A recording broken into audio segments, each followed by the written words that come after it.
Well, hello and welcome to all of our viewers around the world. I'm Fiona Langsharp, IBCLC Director of Communications and MC here at Gold Learning. We are talking all about our Gold Neonatal Conference this year, 2023. I can't believe it already. And I'm delighted to say that I have one of our keynotes here today, who is Dr. Mark Johnson. Mark will be joining us on for most of you, it'll be on June 20th. But as always, I mentioned, don't forget to go to the website and check out all the details. It could be different in your area of the world. Now, Mark will be here as a keynote. So that means to you, it will be free and open access. So pay attention right now. You want to head over to the website at goldneonatal.com and register for this event. You'll be able to join Mark live on the day. He'll be answering questions, of course, of all of our participants, but we'll also record that presentation for you. So it'll be easy to access after the fact as well. And you'll be able to catch up on all the things that he's been talking about. Welcome. It's so good to have you here, Mark. How are you doing today? I'm great. Thanks. It's nice to be here. Yeah, absolutely. And coming from my homeland, I always call it my home. You do even when you leave and you've been gone for a while. Mark, where are you in the world right now? So I am in a little town called Hedge End, which is outside Southampton, which is on the south coast of England in the UK. Yeah, that's absolutely wonderful. And of course, I grew up and lived not very far from you, just in a little village called Angmering or Worthing, Brighton. You're familiar, I'm sure, as most people are on the south coast there. So yeah, I'm very familiar with where you are. And you've lived there all your life, part of your life. What did you do for your training and such? So I'm actually from Portsmouth originally, which is not very far from here. So I didn't travel very far. But I went to medical school in Southampton and kind of just hung around, really. It's just where all the opportunities came up. It's a good hospital in terms of, it's a tertiary centre where all the specialist things are. So I kind of trained here, did my training in this region around the south coast of the UK, and then came back here as a sort of consultant when I finished my training because of the opportunities and because it's a nice place. That's awesome. Yeah, that's great. Yeah. And I know you did get some professional development there too with your PhD. Tell me a little bit about that, because that's really interesting. You were awarded that, and what did you do with it? So for my PhD, I got interested in nutrition at the time in Southampton. We had just had a big investment from the National Institute of Health Research, which is kind of the NHS research arm, for want of a better description, into Southampton to do nutritional research. And so there was some opportunity there for a bit of funding and a project looking at essentially taking some ideas that had come from the US, in particularly the Vermont Oxford Network, about standardizing care, particularly standardizing care around nutrition, and whether that's a good approach you can use to improve babies' nutrition and growth. But at the time, I think my sort of supervisor, Dr. Alison Leaf, was my main supervisor.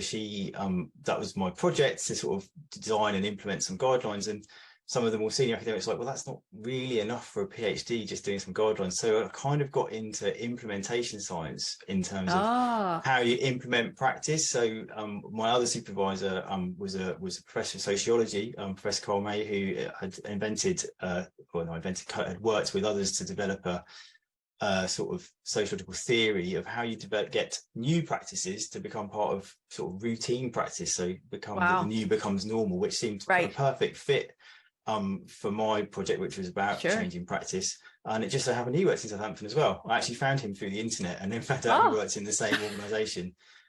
So my project was about, looking at what evidence there was for nutritional care in neonates, but then about how do you get people to actually do that, because everyone knows writing a guideline, no one reads it, not everyone believes in it.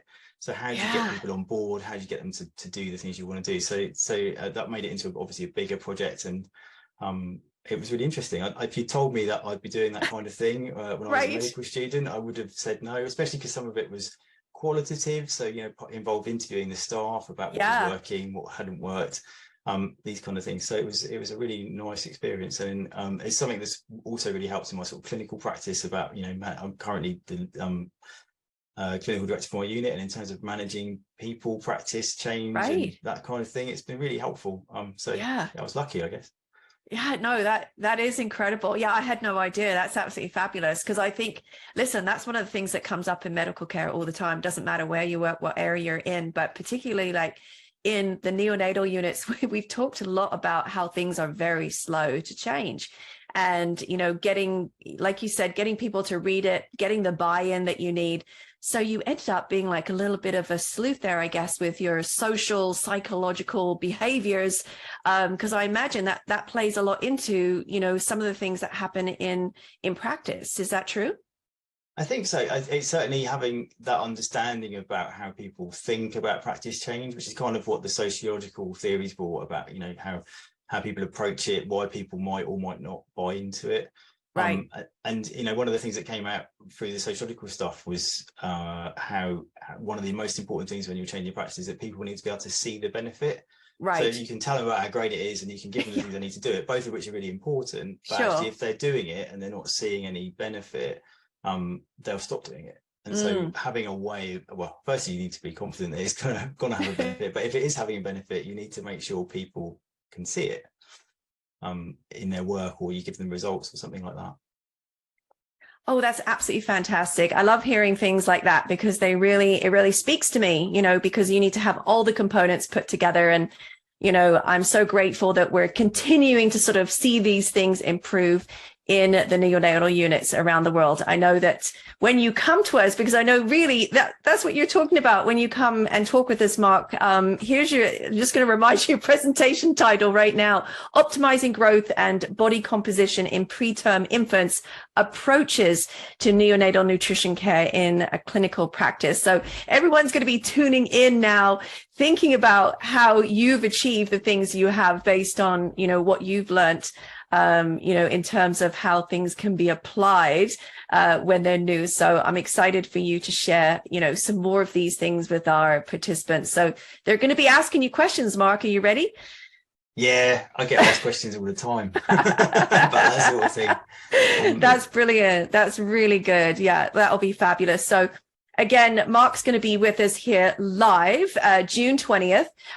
You're ready for your Q&A, I know, but I know for people listening in right now, anyone, anywhere in the world will be able to come in and listen to this presentation, which is really special for folks who, you know, maybe haven't attended our conference or event before. It gives them an opportunity, you know, to come in and see what it's all about. But more importantly, get the education that's so important for people around the world. So thank you so much again for joining me here today. It's been absolutely fabulous listening to you. Well, it's been a pleasure. Thanks very much. Yeah. And again, for folks listening in, a quick reminder on the website right now, goldneonatal.com. You can go in, log in, register for just Mark's presentation. We also have another keynote as well, which is going to be on May 30th, which will be open access. You can join us for both, which is really special. But of course, for those of you who have registered, I know as many people have registered already, and that just continues to grow every day. So you can check out all the details and get in on all the things there. Thank you again to Dr. Mark Johnson for joining me here today. And to all of our viewers tuning in, thanks so much for being here. Talk to you again soon. Bye-bye for now.